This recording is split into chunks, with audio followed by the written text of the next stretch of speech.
everybody. Welcome to the 88th episode of the Manor Podcast. I'm your co-host, Roger Bodee, joined as always with my best friend and other co-host, Michael Hamilton.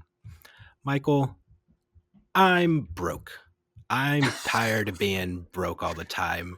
I've spent too much money on my luxurious lifestyle, and I'm all out of New Zealand chocolate, and I had to have many more New Zealand chocolate international shipments delivered to my house. And I have no money anymore. I don't know if we can keep doing the podcast anymore because I just have no money.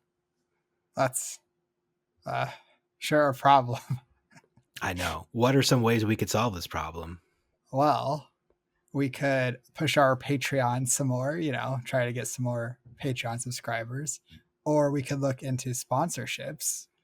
But who do we get a sponsorship from, Michael? I don't want to just take from anybody. And we're so small that not everybody's willing to take a chance on two washed up flesh and blood players who aren't even good at the game anymore. Hey, what does that mean? That hurts. Well, I know just the place. Have you heard of the Realm Games? No, tell me more. You've never heard of the Realm Games. Well, the Realm Games is probably the biggest flesh and blood tournament organizer outside of like LSS sponsored stuff. They host lots of great tournaments. Last year, they held a 20K invitational that we were both at. So it's very strange that you've never heard of them. I do remember playing Bolton in said tournament. Yeah, it was a great time. It was a great event. They had the fancy playmats that had everybody's name on them. If you registered in time. Yeah, I didn't do that. Oops. But seeing everyone sit down in the players' meetings and they all had the cool playmats around me, I'm like, dang, that's so cool. I wish I registered in time. Yeah, but that's in the past, Michael. What do they have coming up anymore? Can they maintain that same level of quality tournament organization with the same local feel? Yes, they can. In fact, this year, it's even bigger than last year. Okay, cool. So I was also hinting at what about any other games are they going to have tournaments for? Maybe in Las Vegas, particularly. Oh yeah, and they're holding the Alpha Clash calling. It's not called a calling. I think it's called a Clash Ground. Mm-hmm. I believe it's called the Clash Ground. It's in Las Vegas, and it's a 10K on Sunday, which is like the same prize as a lot of the callings have been. And also, on Saturday, there's like a big pre-release thing that's also giving out 15K in product as prizes. So a total of 25K weekend. It's going to be sick. I'm going. Yeah. I just realized if it's called the Clash Ground, but in the game, there's Clash Ground cards. And if you started your own Clash Ground 5 minutes after the Las Vegas Clash Ground, would that then overwrite that Clash Ground? And then your Clash Ground would take priority over the Las Vegas Clash Ground? Is that how the tournaments work as well? Since they're also called Clash Grounds? Yeah, it must be, because there can only be one Clash Ground and play at once. That's an established rule. Yeah, so you can only have one Clash Ground a day on any given day. Otherwise, it's just chaos. I hope that's what they're called. I'm going to feel bad if that's not what the event's called. Anyways, the Realm. They're phenomenal people. And we look forward in playing in a lot of their tournaments for Flesh and Blood, Lorcana, Alpha Clash, Star Wars Unlimited, and more. Are they running Star Wars tournaments? Probably. Is everybody playing Star Wars these days? Looking at the Wolfpack, it would seem like it's. And yeah, the Wolfpack's not is a Star Wars Unlimited and Alpha Clash testing team now, Michael. Didn't you know?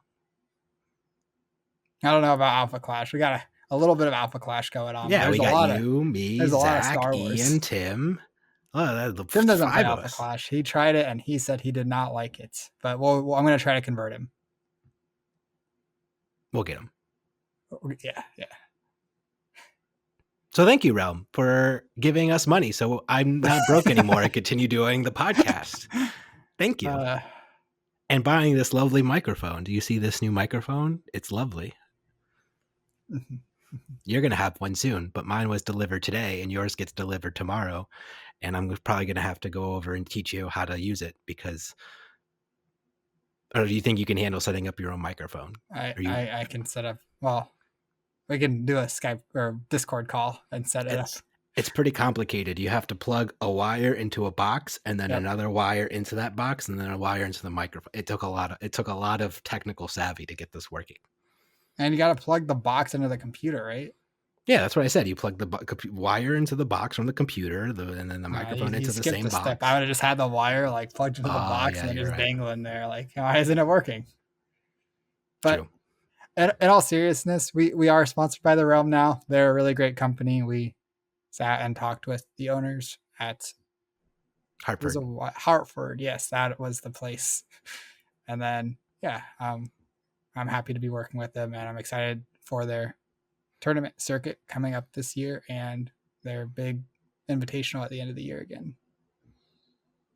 Yeah. And then they're also working with Flake and the three.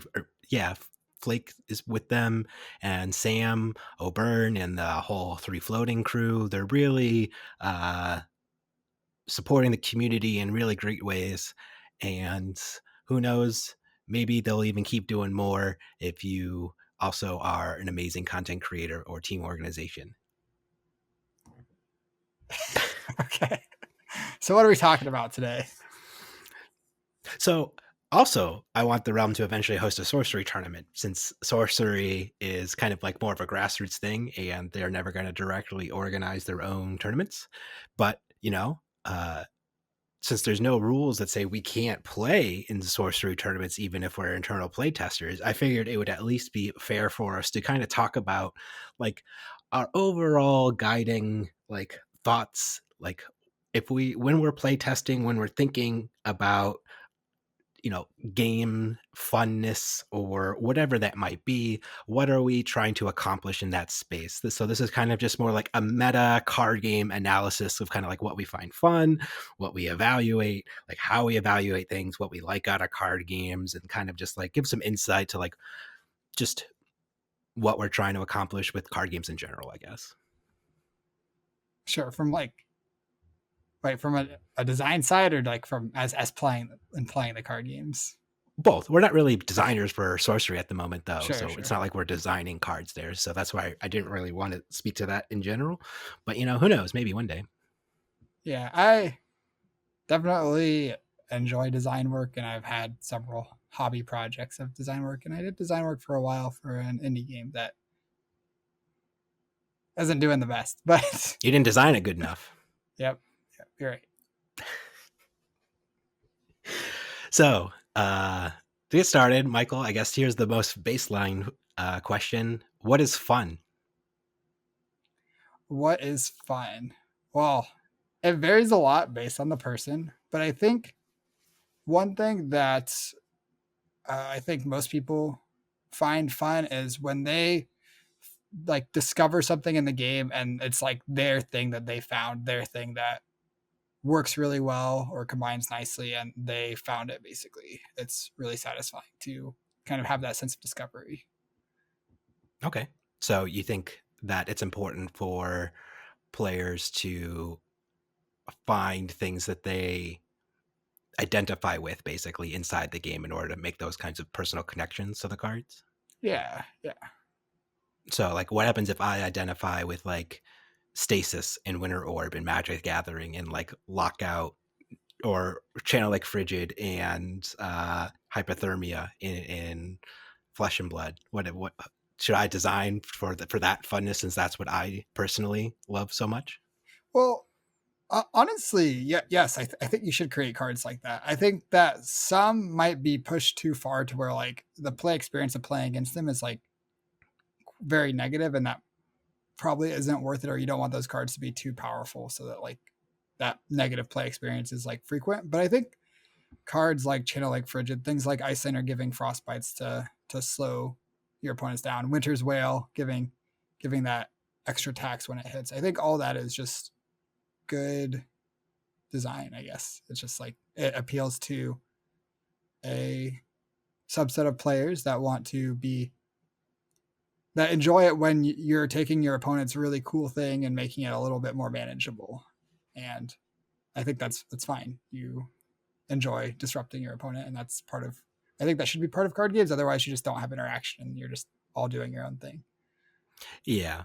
Uh, so I think what's most fun is basically assembling little like machines or interactions in a card game that are usually more than the sum of their parts, where you can have this one piece that's kind of mopey on their own and then this other piece that's mopey on their own, but then when like you put them together, it's just like, oh cool, they're doing this really cool mechanic or working together or synergizing in a way that's like maybe not obvious or is obvious, but uh really gives players more agency. And I think when cards or interactions kind of give that flexibility on like more macro levels, that is, I think, the most rewarding thing to me in games. And when we look back on certain metas and various other card games, I think that's when I've been the most checked out.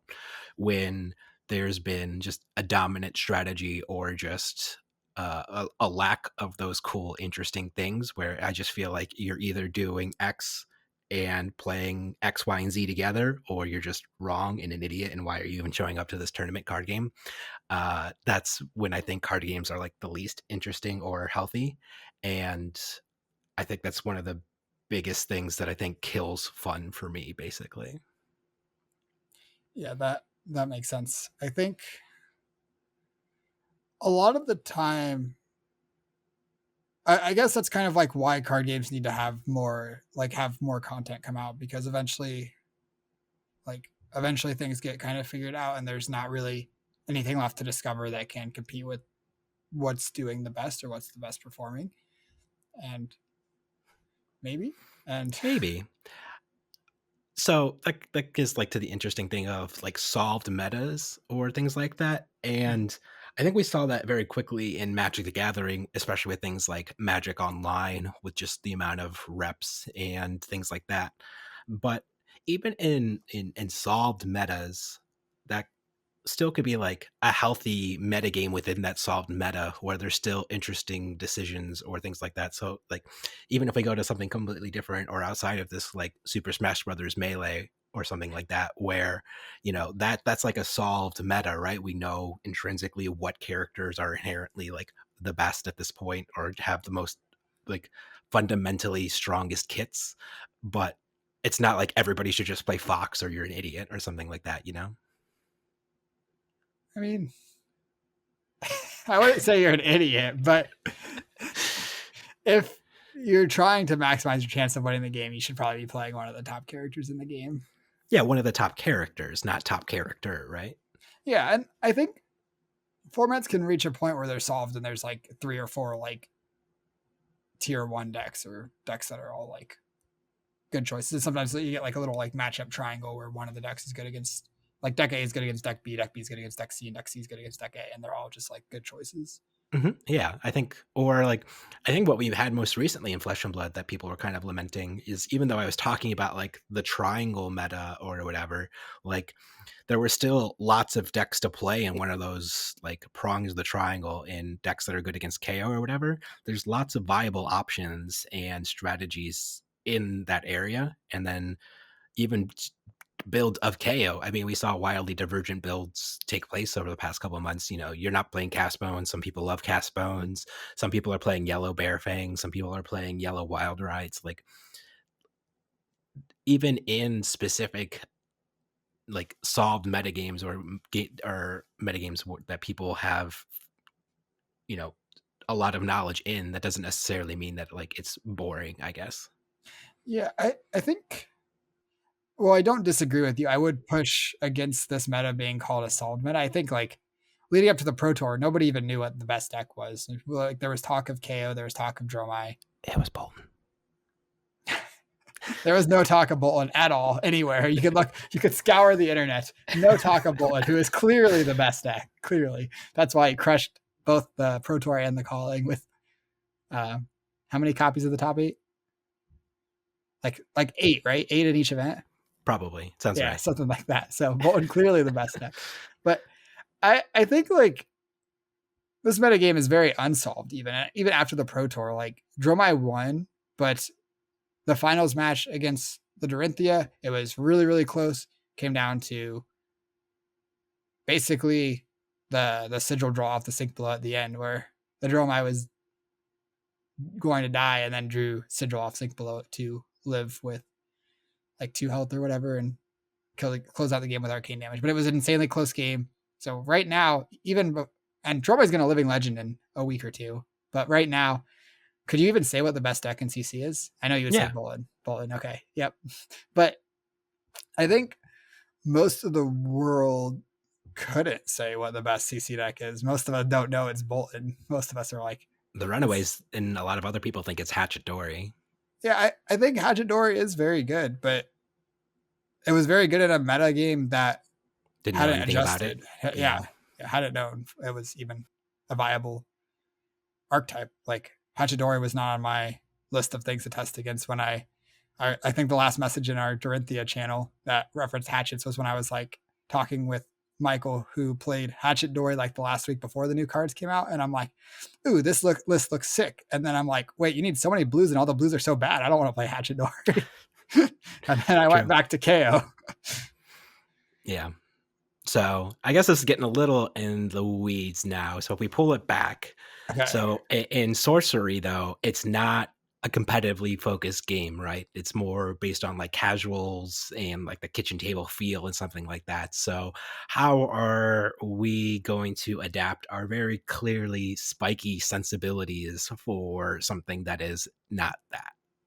So I think the biggest thing that is important is to make sure that nothing's so far above everything else in power that you feel like even as a casual, you don't want it to be like, yeah, I can never beat Death Speaker or whatever, and we want to make sure that these decks aren't leagues ahead of what other options you could bring, because there's a lot of cool things to be doing in Sorcery. There's tons of cool things to be doing in Sorcery, but if one deck is just like crushingly powerful and beating everything up, and like it doesn't, like you can come up with cool things and you're just not going to have a close game anyway, that doesn't feel good. So making sure that nothing is completely out of line or consistently out of line, because it's okay for things to be out of line sometimes as long as they aren't consistently out of line. Yeah. And the other thing that's interesting about Sorcery is that since it's really focused on like that bottom up approach where it's just, or is it no it's top down when you start with the idea and then you design it. I'm not a terms person, but I think top down sounds right. I believe it's top down. I believe bottom up is when you start with the game mechanics and then you're like, okay, so we need something that balances this, and then like, oh, so we have built a card that does X, and what does X remind us of Z? So that's how we came to this thing. But instead, what a lot of Sorcery does is like, okay, well, imagine like what a fireball would do. And it's like, okay, well, a fireball wouldn't like just like hit like one little unit or something like that. A fireball would be like this big, massive fiery blast that would deal a bunch of damage and a big AoE effect. And that's like what fireball does, Yeah, you travel in a line and then nuke the first thing it hits takes a bunch of damage and everything nearby gets nuked. Yeah, and then you also have like silly things like Chaos Twister, like like that's like a fun silly thing to be doing, and I think there's a lot of room to be like leaning into that in like the more kitchen table-y side of things in Sorcery that I'm really looking forward to like diving into and like hashing out, I guess. So I guess on that note though, so when we're like doing our playtesting, then are we only going to be focusing on like the silly side? Are we going to be trying to do a little bit of everything, or are we like really just going to try to like break it? So I think we're gonna be. I don't want to say break it. Like we're not preparing for a tournament. We're not like waiting to have the most clean list of this thing to make sure, or to find the best list of things. It's mostly looking for interactions that might be like too powerful, or ways to give like consistency to those interactions that we're looking for. At least that's what I'm going to be looking for. Yeah, that's fair. I definitely will be looking for I think I'm going to try to hit on all three, if I'm being honest, where I'm going to try to build the grindiest, spikiest build of whatever deck I can find, where I'm just trying to looking to just maximize raw efficiency and power level. And then I want to make sure if I build a deck like that, like it can lose some of the time to like my silly, whatchamacallit deck that's doing whatchamacallit things over there in a quarter, like piddling around. Like you basically, like you said, never want it to be where just because you have a certain subset of cards or you're performing a certain strategy that like you just intrinsically auto beat everything in the game. But I guess at the same time, if we go back to like alpha beta stuff like that, it's not like you can just show up with like any random 60 cards and just hope to like beat tuned decks, right? Yeah, but you could take an idea and tune it and have a reasonable shot against like other tune decks. That's fair. When still using like that idea. And that's, I think, kind of what I was alluding to with saying that I'm not trying to make a tournament winning deck. Are you familiar with the 80-20 rule? Yeah. It's called the Pareto distribution. I haven't heard that, but you get like 80% of the results for the first 20% of the time. Let me make sure that's the right term. I believe that's what that's called. Pareto distribution. Yeah, perfect. Pareto principle, 80-20 rule. Ha ha ha ha. Great.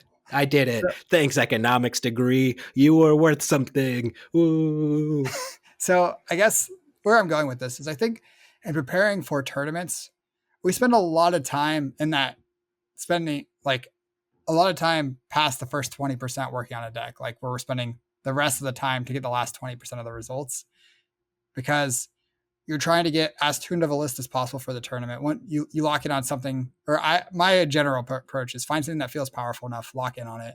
Something that feels powerful that I enjoy, lock in on it, and then just tune it as much as I can and try to have as strong of a list of it as I can. But for testing for sorcery, we're going to be trying to play a lot more different decks, try a lot of different combinations, and like maybe X thing like is very clear it's powerful, but once that's established that it's powerful, we don't need to perfectly tune that list to have a good point in basically in playing against it or playing other decks. We can play other decks against like a slightly untuned version of that if we need to see how it works, I guess. Yeah. And I think the other thing that we bring to the table is just a lot of just general game experience where not we played so much Magic the Gathering, but it's and Flesh and Blood, but we play just a lot of games in general. And I think when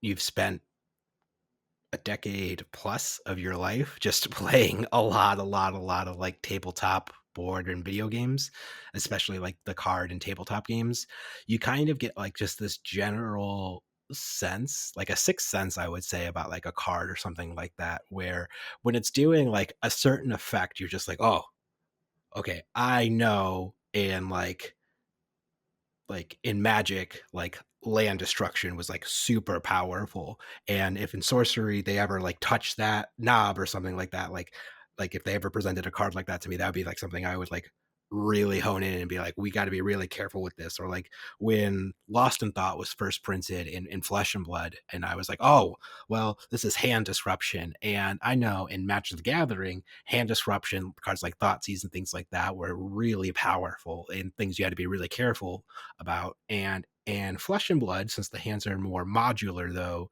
the hand disruption isn't as meaningful. It can be really good in some spots, especially against illusionists taking their only popper or something like that, but it's usually not as backbreaking as it could otherwise be in like a game like Magic the Gathering. So do you know what I'm getting at here? I actually feel the opposite. I think hand disruption's stronger in Flesh and Blood than in Magic, because like, interesting.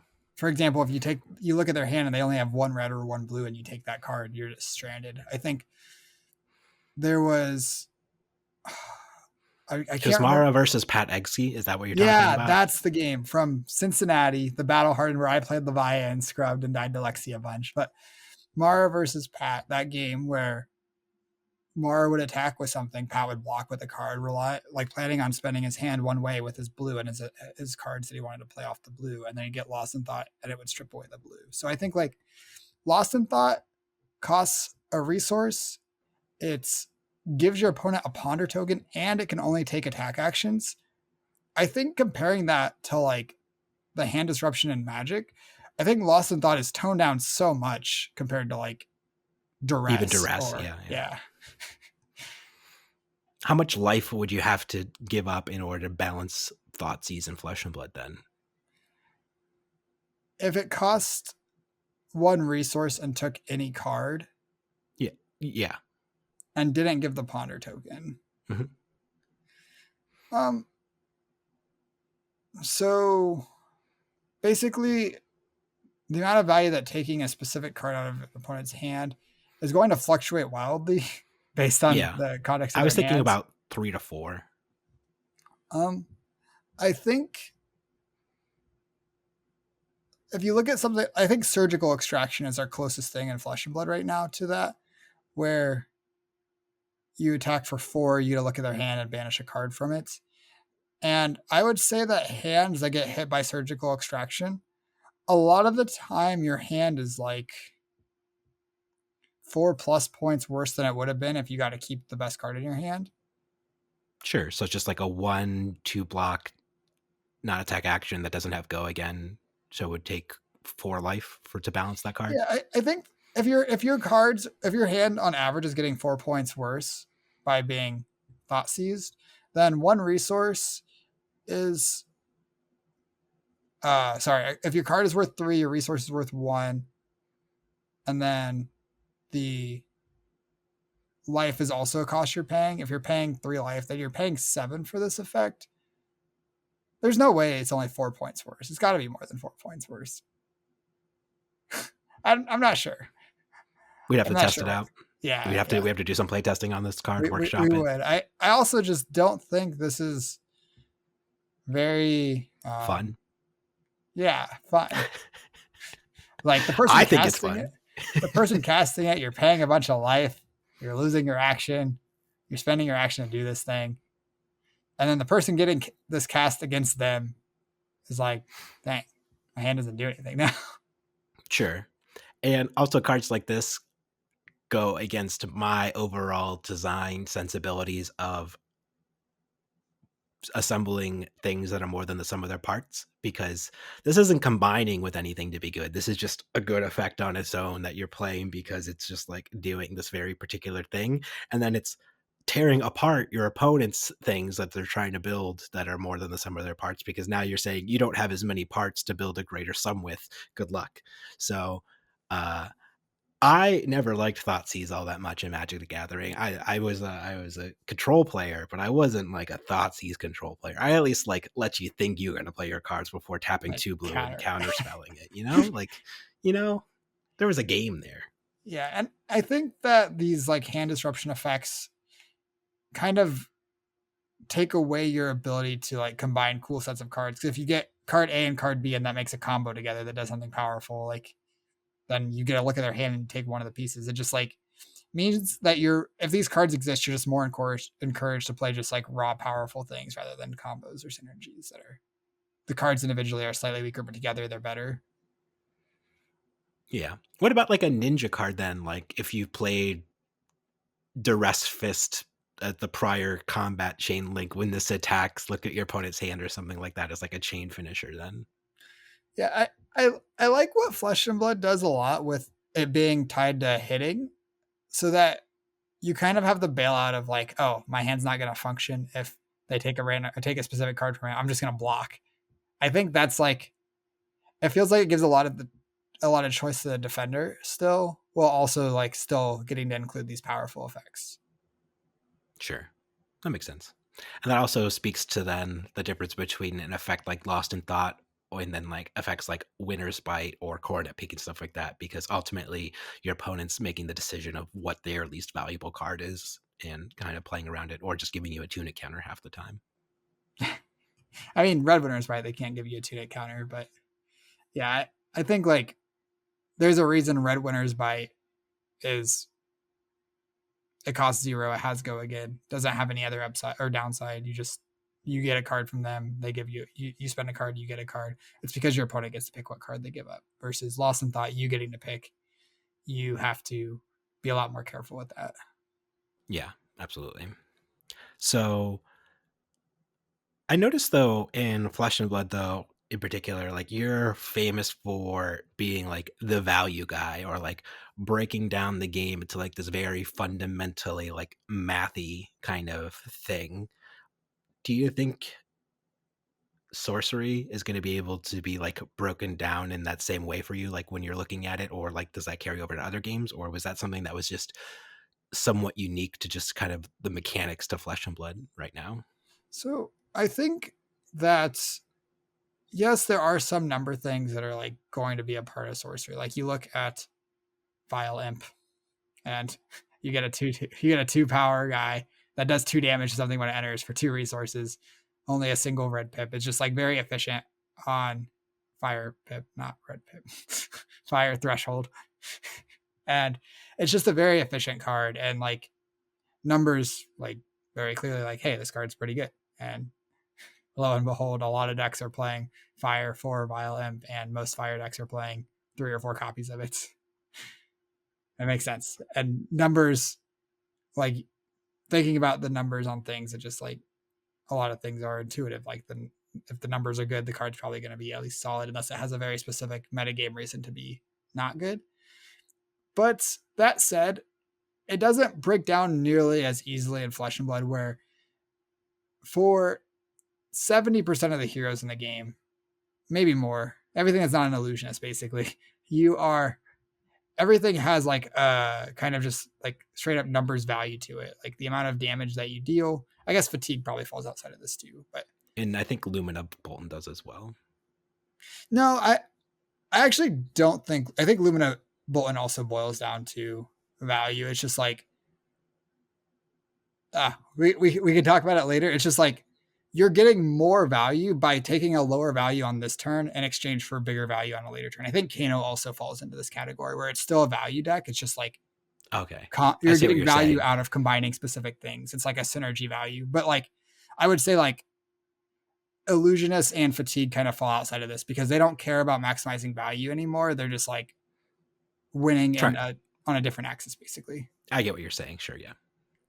And Flesh and Blood really does just kind of boil down to this because everyone's getting four resources each turn, 4 cards to play with. And if you're consistently getting more points of value out of your 4 cards, and your opponent's getting out of their 4 cards, you're just going to win the game. That's just how it works. And that's like, you can just measure that in terms of how much life the card dealt, or how much value the card got in terms of like how much damage it presented, plus the value of any on hit triggers.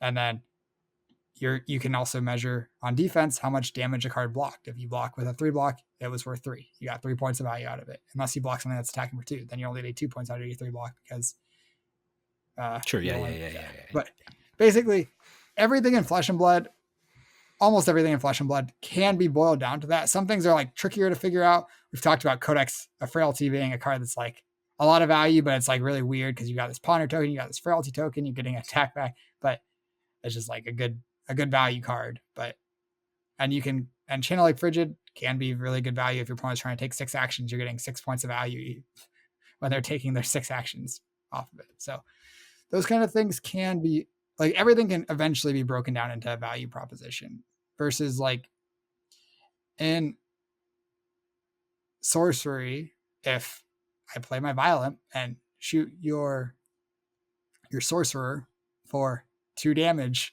is that better or worse than killing your Vile Imp with my ping? How does that translate? Yeah. And I guess the other thing that Violimp, or I guess like the fundamental like baseline things of games create. So we look at Violimp, that kind of puts a cap, and it says like if you have 2 toughness and you're a creature, you better be doing something really good, because otherwise, like, why are you doing here, buddy? Like, you're gonna get violent. And even 3 toughness with deserts sometimes, where it's just like, okay, like you're just out of here for free. So I think like that creates this weird like in-game balancing mechanic where just like the meta and the context around the card shapes how you have to think about everything else in that regard. And in Flesh and Blood, I would say it's kind of like, well, because like Sink Below and Fate Foreseen or like 0 for 4s exist on these defense reactions. It's kind of like you have to think like how much do you want to push like the average attack values on things, or how much do these block values shape how much attack values you can put on it, and like those kinds of balancing decisions there. And then when you look at like other card games like Magic, where it's just like when you look at, they just dealt with the whole situation where now there's no more vanilla creatures in Magic the Gathering anymore, right? Where they just eventually power crept themselves, where it's just like, if you're just a creature by yourself, like, what are you doing? You have to have like 3 enter the battlefield effects and draw 18 cards in order to like be considered a playable card today. And it's like, okay, so like, how do you contextualize all that, I guess? Yeah, I think like you can kind of assign value to a lot of triggers and a lot of things, but like if you have a thing that does 4 damage, let's say you have Flame Tongue Kavu, classic Magic card, deals 4 damage, something when it enters the battlefield. What's its power toughness? It's a 4/2, cost 4. 3 red. Sure. And your opponent has like a creature with 2 health and a creature with 4 health in play. And like if you kill the creature with 2 health with it, you're getting only 2 points of value, 2 points of damage value. But sometimes their 2 health creature is a lot stronger than their 4 health creature, because either it has a better ability, it might just have way more power, it might have like evasion, there's a lot of reasons you would have your Flame Tongue Kavu and kill their 2 toughness thing instead of their 4 toughness thing. And that makes it like in Flesh and Blood, you just always do 4 damage to their face, because 4 damage is better than 2 damage that you would send on their face. And there's a little bit of attacking allies, which goes back into Illusionist, which like sometimes you want to send your 4 damage attack at their Kyloria, because the Kyloria is going to kill you if you don't. But yeah, true. But most of the game, you're just going face with your damage, and they're just blocking and stuff. Versus like, and Sorcery, you're making, and Magic, you're making like these decisions of what to do with your, like a Searing Spear or Lightning Bolt's worth 3 damage, but where you point it is going to give you more or less damage depending on how the game shapes out and what happens the rest of the game.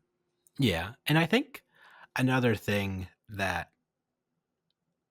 more people just need to be okay with, or maybe not more people, but just like something I think about, where it's just like, it's okay if Violent just puts that gate on 2 toughness creatures. Like, you don't have to like make it so, okay, if you're thinking about making a creature, or like the damage, like toughness on it, like has to be 3 to 4 on like anything we want to even consider being like baseline playable. It's okay to just be like, okay, we can put like 1 to 2 toughness on those things, and if it dies to deserts and violence, oh well, like that's just gonna happen. Like, you just have to be okay with things not always just being strictly playable or the best thing available in your game. Like, you just have to like make cards that kind of operate in an entire ecosystem, instead of just always designing or thinking about or playing with the best things all the time, I guess. Yeah, I think like if you try to make every card that you want to be playable be good against Violem, then you're just like having to power creep the game, right? Because or everything's just going to cost more than 2 resources, but we're still going to want things that cost 2 mana in the game. Sure. So. Yeah. And I think that's one of the more unique things about Flesh and Blood in general, is that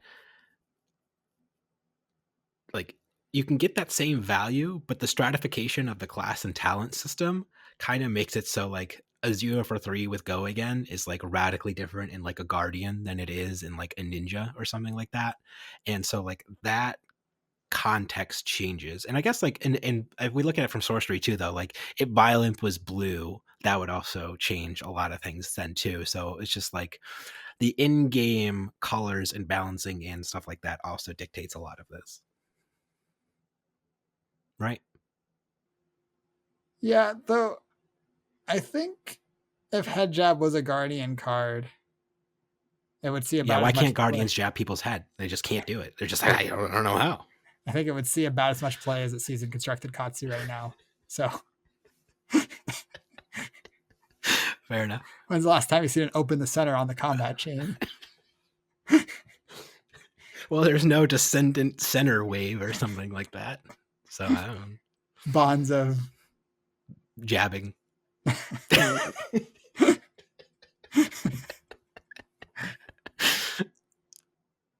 Okay, we're going a little off the rails now. I guess tying things all together here, if I started with the question of like what is fun, and I guess let's end with the question of what is not fun. I think the things that I personally think is not fun is when you go back in your head and you replay through the game and you're like, if I did, no matter what decisions I made, I was going to lose this game.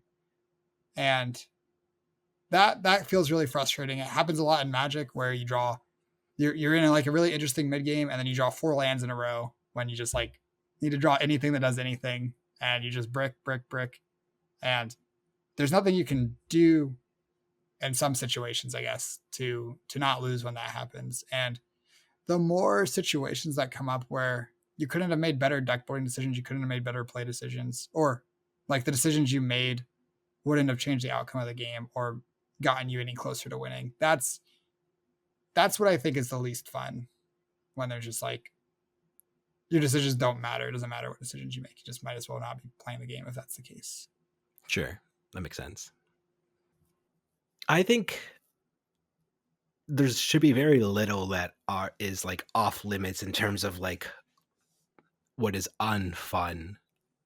I think as I've gotten older, I've really appreciated more and more of like the different dynamics and intricacies of card games, where just because I like building the big things, if somebody else is just like an on-rate person, like I'm okay with them being an on-rate person.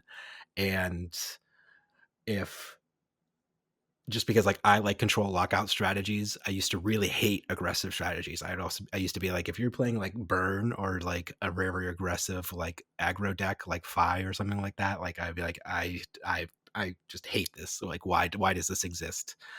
And now I'm okay with it. So if you would have asked like Roger to 5 years ago, I'd have been like, burns on fun, dredge is unfun, like these kinds of things where like now I think all those things should be considered fun to a degree. What I think is now unfun is basically the like I kind of touched on this earlier, just the invalidation of player agency, where you I think I've heard Brian Gottlieb talk about it, where his design goal is to make sure that nobody feels like they're making a mistake bringing something to a tournament or something like that, where you want to make sure that players are at least like feeling like they're engaging with your game in a way that they're comfortable with and makes sense for them, while not invalidating somebody else's play experience. And I know this is kind of like a really nebulous, like washy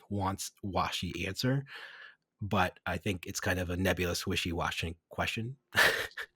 Sure, uh, sure. so I guess that's kind of how I holistically think about fun versus unfun stuff at the moment. Yeah, that makes sense. So like I actually do think Flesh and Blood has gotten a lot better about this, whereas like in previous metas, I feel like if you weren't playing Starvo or one of Lexi the 3 decks that were good against Starvo, or or you weren't Lexi. playing or Lexi, if you just weren't registering Lexi Livewire, if you registered any other hero in the game, you were probably not. Uh, You're probably making a mistake. yeah, unless you win the Pro Tour on Oldhim anyway. But, Yeah. so yeah, Flesh and Blood has gotten a lot better at that. Where I think this Pro Tour there were a lot of very reasonable choices going into it. Yeah, for sure. And that's kind of why I'm also interested in doing a little bit of everything all of the time in Sorcery, where I kind of want to work on the rules and I want to look at like aggressive strategies and I want to look at control strategies and I want to look at the best decks and I want to look at the Timmy decks and I want to look at the combo decks. Like I just think all of it is really interesting and rewarding now, where I don't necessarily I think I would have taken that approach in the past. Sure. That makes sense. So hopefully we do a good job and people keep liking Sorcery. Yeah. And if we do a bad job, oops. It's okay. We're still sponsored by the Realm. We don't need the Sorcery.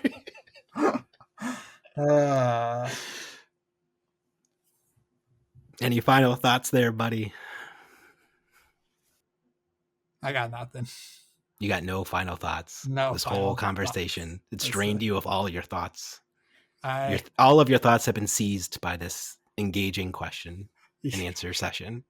He threw me off with the Realm sponsorship after we ruin Sorcery when we do a bad job. Well, you know, no pressure. You know, whatever happens, happens. I think ultimately we'll give them the best feedback that we can, and if it's doesn't end up working out, then sad, but that's okay, and we're just gonna try our best and learn from it, you know.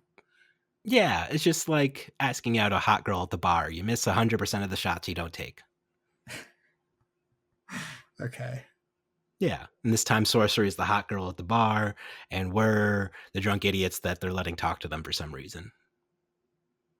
Is that still a thing in the modern era, talking, like, approaching people at bars? We're the random Tinder swipe that they swiped right on for some reason. Is that the direction? Is right bad? I've never used Tinder in my life. I haven't used Tinder in like 4 years at this point, so You I should don't know remember. right or left.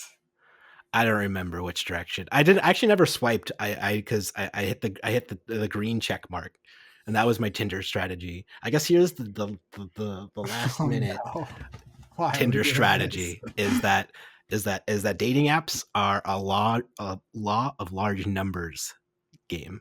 Like just click as many people as you possibly can. You want as many matches as possible that you can possibly get, because what's going to happen is you want to get like 100 matches in like 2 weeks or something like that. And then out of those 100 matches, most of those girls are never going to talk to you anyways. They're just going to be like, yeah, whatever, idiot. And then you're going to get like 10 actual like conversations going. And then out of those 10 actual conversations going, then you're going to get like 2 dates. And out of those 2 dates, you might get like lucky once a month or something like that. And that's what was working for me back in the day. Like I made it work. And then, then eventually I met my wife, and, you can meet your wife that way too. Just law of large numbers. Your wife is out there somewhere if you just accept everyone. So the way you're looking at the camera, I feel like you're talking to me, and I'm happily married. I'm talking to the audience. Yes. I wish applying for jobs is like that. You just like hit the check mark. I want to apply for this one. Check. That is how jobs. That's exactly how I apply for jobs as well. How do you? Okay, cool. What do you mean? You go to Indeed and you click apply to as many jobs as possible, over and over and over and over and over again. And then like out of your 100, applications you send out in a 2-week period, you'll get like 10 interviews. And out of your 10 messages back, you'll get like 2 interviews. Out of your 2 interviews, you'll get like 1 job once a month. One job once a month. That's a lot of. Whenever I was looking for jobs, that's how it worked. It was like I've never been looking for a job longer than 1 month. Okay. Click. Got it. Yeah. So always remember, the next time you're applying the law of large numbers, always remember, mind your manners.